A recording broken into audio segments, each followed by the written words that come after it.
এই গাইস, সবাইকে বাংলার শুভ নববর্ষের আন্তরিক অভিনন্দন, শুভেচ্ছা। সবাই ভালো থাকো, ভালো করে খাওয়া দাওয়া করো, এনজয় করো।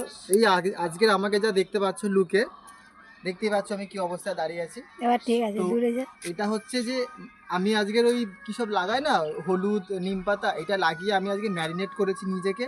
এইবার আমি ফ্রাই হব। তো আজকের পয়লা বৈশাখের দিন বেশি কিছু রান্না হয়নি আমাদের বাড়িতে, গরিব মানুষ যদিও আমরা, তো সেক্ষেত্রে মোটামুটি নর্মাল কিছু রান্না হয়েছে। তো আজকের আমি ডিসাইড করলাম যে আমি আজকের থালাতে ভাত খাবো না, আমি আজকে আমার গাছের যে কলা পাতা আছে, আমি কলা পাতাতে খাবো। আসো, তো কলা পাতাটা কাটবো এখন না, ছোটো থেকেই কাটবো, কারণ আমি তো আবার ভীষণ কিপটে মানুষ। তো গাইজ আমি এইটুকুনি কেটেছি কলা পাতাটা, ঠিক আছে, এইটুকুনি কেটেছি, এর মধ্যেই খাবো। দেখা যাক ভিডিওর সময় আবার দেখাবো খাওয়ার সময়। কাটো, এটা প্রেস করো আবার।